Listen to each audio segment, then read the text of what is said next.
तुमने सबको सूचित तो कर दिया है ना कि सबको अग्रिम धनराशि मिलेगी, वो भी दूध, दही, माखन, घी बेचने के बाद नहीं, वो पहले ही मिला करेगी। वो भी केवल एक दिन की नहीं, पूरे सप्ताह की। मैं बिल्कुल सही कह रही थी। जशोदा जी और नंदराज व्यर्थ ही चिंता कर रहे थे। यदि इन व्यापारी जी के मन में कोई मैल होता तुझे अग्रिम धनराशि थोड़ी ना देते। बात तो तुम सही कह रही हो सुलक्षणा।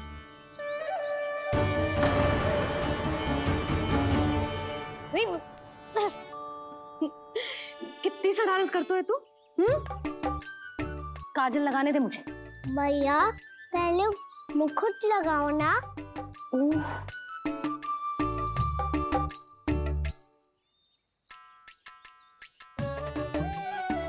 और मेरी मुन्नी। हाँ हाँ रुक जा। ले बस होगा प्रसन्न। भैया मैं ना चाहता मैं इसे फिर से भूल जाऊं, नहीं तो कड़ी धूप में इसे लेने वापस लौटना पड़ता है। चल अब बैठ जा। अब मुझे काजल लगाने दे नन्ना। भैया इतना सारा काजल मत लगाओ, छोटा सा बालक लगता हूँ मैं। आहा नखरे तो देखो, इतना सज धज के तो तेरे बाबा भी ना जाते बाहर, दृष्टि लग जाएगी नन्ना।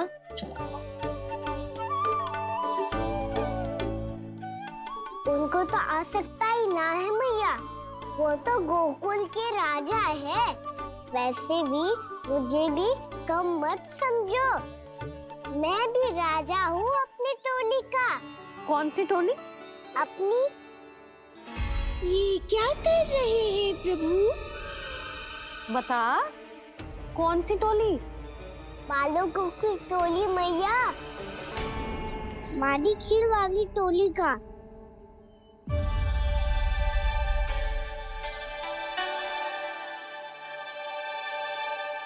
क्या हुआ जी? देखो जी, आप इतनी चिंता मत ही करो। आप गोकुल के राजा हो और जे बालकों की टोली का राजा है,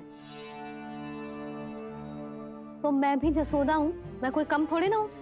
मैं भी गोकुल की स्त्रियों की रानी हूँ। मैंने सबको समझाओ है, सब समझ गई हैं। उपनंद भैया से बात करके आ रहा हूँ अभी। पता चलो है कि उस व्यापारी ने अग्रिम राशि का लोभ दिया है सबको। मुझे ना लगता तुम्हारे समझाने का कोई लाभ हो। अभी तो ये सब समझ के गई, बोल के भी गई कि अब उस व्यापारी के फेर में ना फंसेंगी। इतनी शीघ्र पलट गई। इन सब में अपनी बुद्धि ना है क्या? जब कोई विकार मन में बस जाता है ना यशोदा, तो सूझबूझ सब समाप्त हो जाती। तो मुझे ही कच्चू करना पड़ेगा। भैया मैं जाऊं? हाँ तू जा।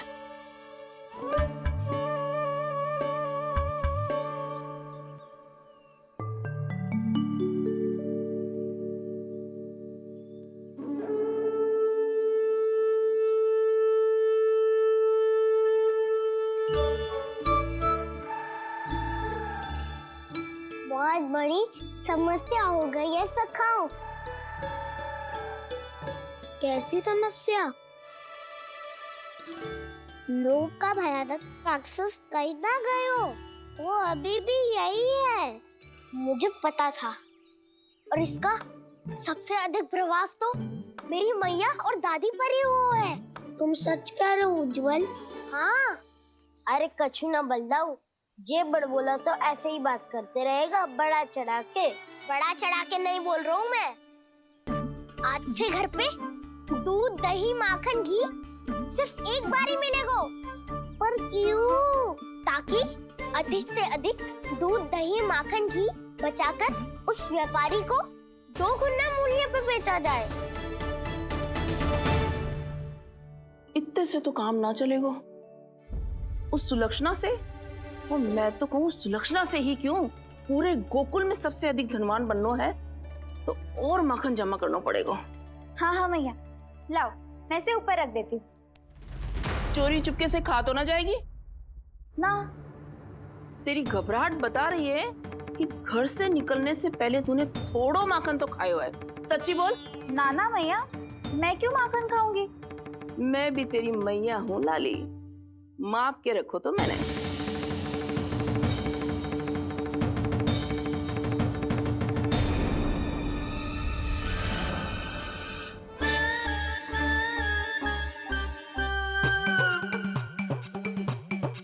हाय रे, तूने तो सच्ची में माखन खायो है। तनिक भी लज्जा ना आई तुझे? असत्य बोलने से पाप लगता है मैया। और जितनी बार आप माखन नाप रही है, उतनी बार डंडी पे लगा माखन आप स्वयं चाट रही है और दोष मुझ पे दे रही है। वो तो बस मैं इसलिए चाट रही थी कहीं व्यर्थ ना जाए। और तेरी जीभ है कि तीखी मिर्ची। एक तो मैया से बहस करती है और चोरी चुपके स्वयं खा के मैया पे दोष भी धरती है। हे नारायण, कैसी बहू दी है मुझे। जा दूर हो जा मेरे कक्ष से। और माखन के तो आसपास भी दिखने की आवश्यकता ना है। इस चटोरी को तो कोई भरोसा ना है। माखन को तो सुरक्षित स्थान पर रखना पड़ेगा।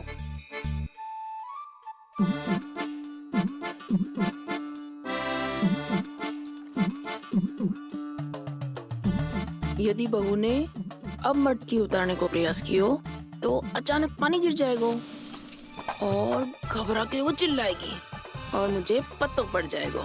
मैया,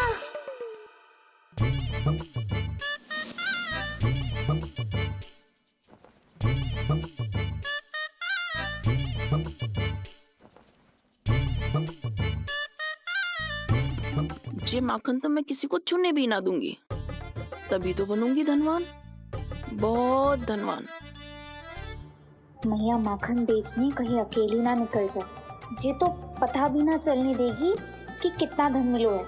इन्हें अकेली धनवान ना बनने दूंगी मैं भी बनूंगी धनवान, बहुत धनवान। पहले तो जब चाहे तब भरपूर माखन खा सकता था, पर अब दोनों तो ऐसे संभाल के रखती हैं कि जैसे माखन की मटकी ना स्वप्न का कलश हो। मेरे यहाँ भी ऐसा ही हो रहा है। नारायण का बहुत बहुत धन्यवाद। नंद जी और जशोदा जी की बातों में आने से पहले ही सत्य का पता चल गया।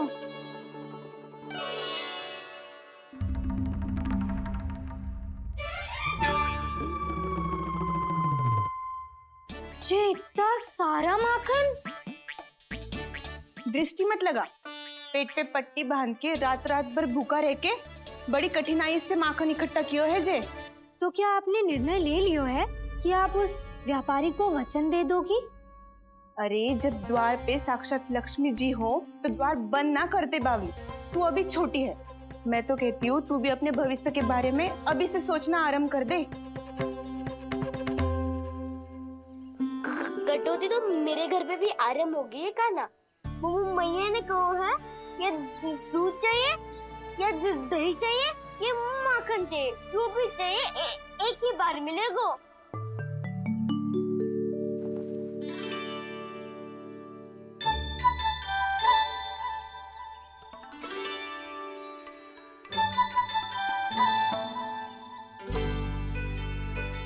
तब हमारी टोली को ही कुछ करना पड़ेगा।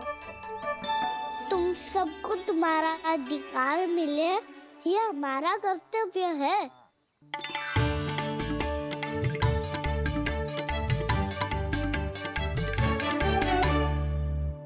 अब हम कछु ना कर सकते यशोदा। यदि अब मैंने उन्हें रोको तो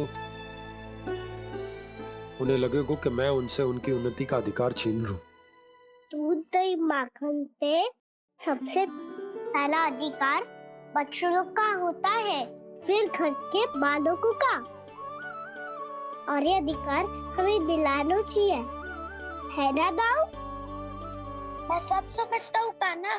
तुम मुझसे इसलिए पूछ रहे हो ताकि तुम माखन चोरी की योजना बना सको, पर मैं तुम्हारा समर्थन नहीं करूँगा। पर दाऊ ना, पिछली बार तुमने ही कहा था ना कि हम ये चोरी केवल वानर महाराज की सहायता के लिए कर रहे हैं। लो, वानर महाराज भी आ गए हमारा साथ देने। आज कोई किसी का साथ नहीं देगा।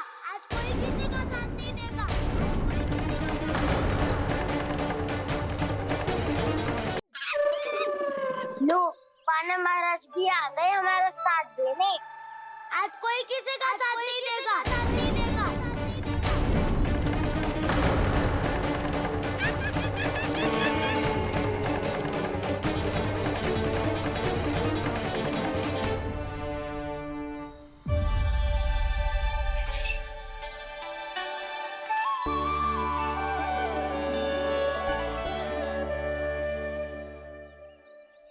उस दिन इनकी भूख मिटाने में आपने साथ दिया था ना, लगता है ये उसी लिए धन्यवाद देने आए हैं। इस कंटक को अपना उपहार समझ लेना जाओ। तब तो वानर महाराज को धन्यवाद और ये उपहार तुम्हें देना चाहिए का ना।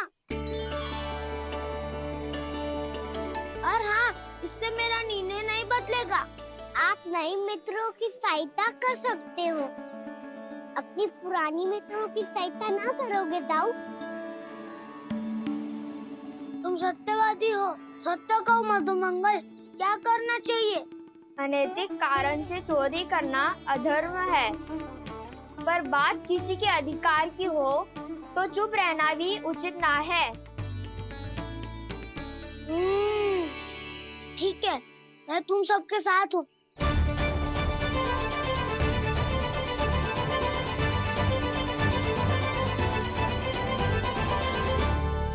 देखो जी, इन भोले भाले बालकों को ये भी ना पता कि इनके मैया बाबा कितनी बड़ी भूल करने वाले हैं।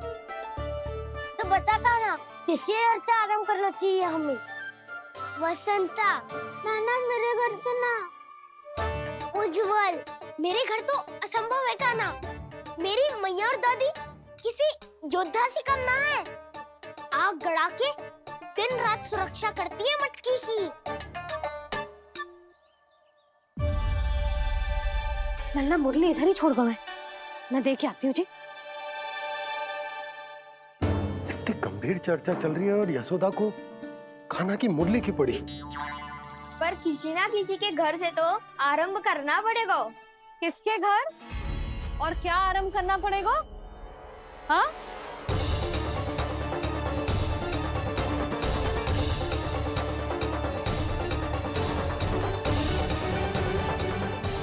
बोल मधुमंगल। सत्यवादी से मत पूछो भैया, ये तो सारा रहस्य खोल के रख देगा।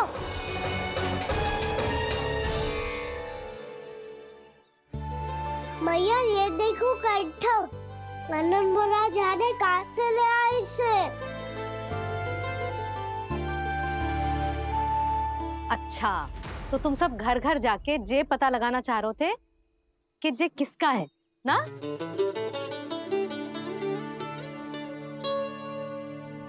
स्वर्ण का तो ना लग रहा है, पर हाँ, किसी की वस्तु है तो उसे लौटाना तो पड़ेगा ही।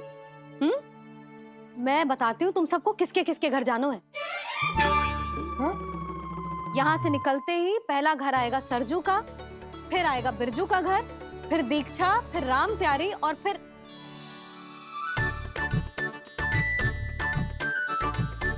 अब इतने सारे नाम तुम लोग कैसे स्मरण रखोगे?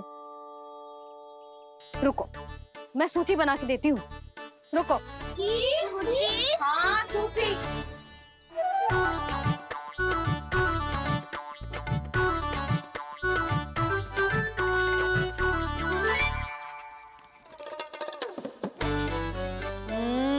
व्यवधान मत ही डालो, किसी का नाम भूल गई तो? जाने अनजाने ताई जी भी शौर्य विद्या प्रसारण टोली की सदस्य बन गई है आज।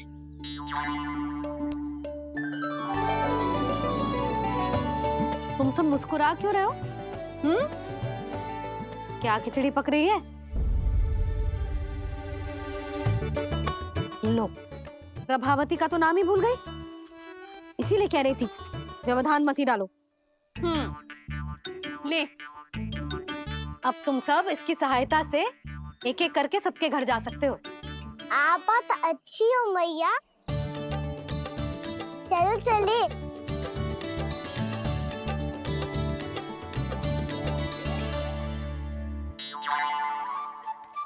अरे अब आप कहाँ चलिए? ऐसे हाथ पर हाथ धरे ना बैठ सकते हो यशोदा। उपनंद भैया से चर्चा करने जा रहा हूँ। हो सकता है कोई उपाय सूझ जाए।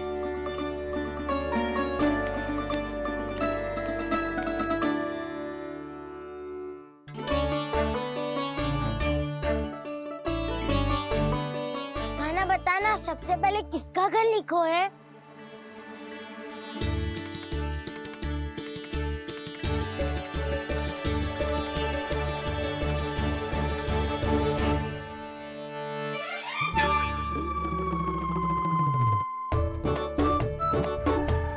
मेरो घर?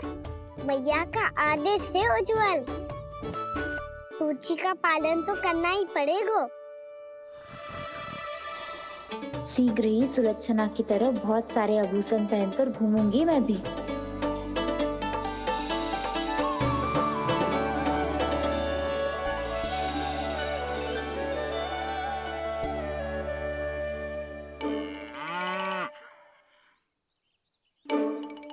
अब क्या हुआ काना?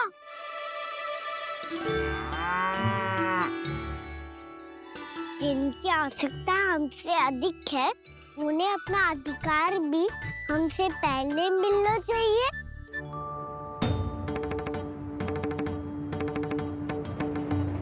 कृष्णा कृष्णा हरे कृष्णा कृष्णा कृष्णा मुरली मनोहर कृष्णा गोपाला गोविंदा हे दामोदरा। कृष्णा कृष्णा हरे कृष्णा कृष्णा कृष्णा मुरली मनोहर कृष्णा।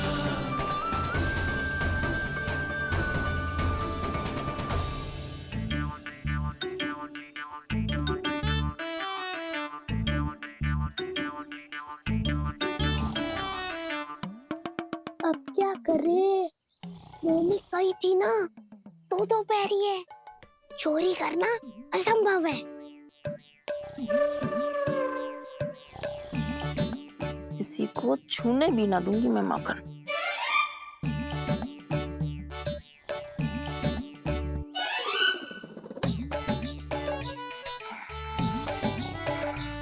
अरे दादी नींद में बड़बड़ा रही हैं।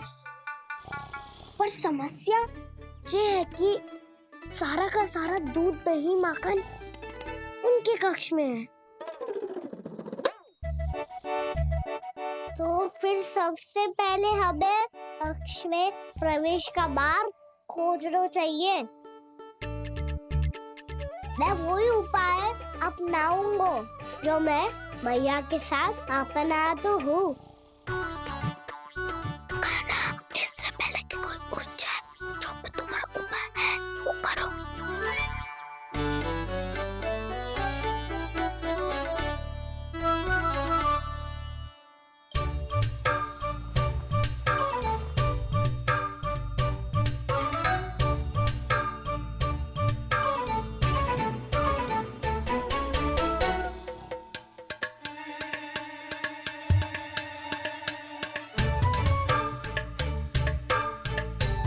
इससे क्या होगा?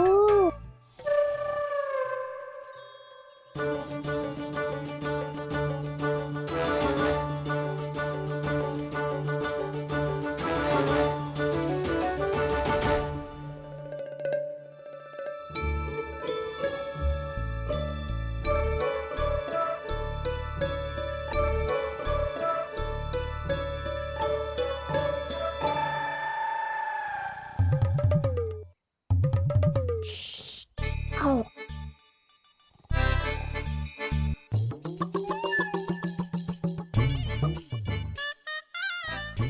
अरे चल ना।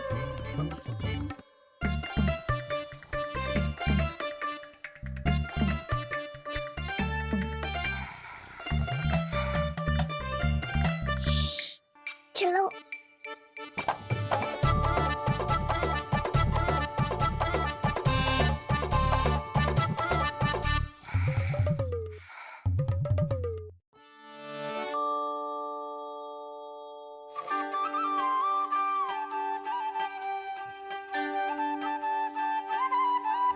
बड़े सौभाग्य उसने है पाए, कान्हा जिस घर से माखन चुराए, पूरी टोली को माखन खिलाए, बड़ा नटखट है नंद किशोर। भोला भाला कान्हा है माखन का चोर, अरे भोला भाला कान्हा है माखन का चोर।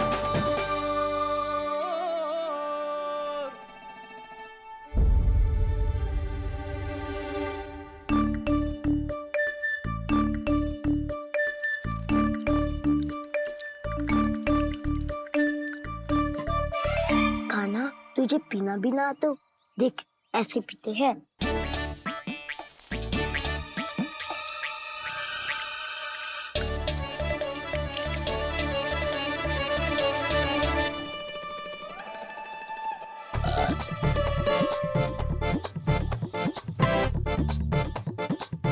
दूध दही माखन सब समाप्त। पर पेट तो तभी भरेगो जब माखन मिलेगो। पर माखन है कहाँ?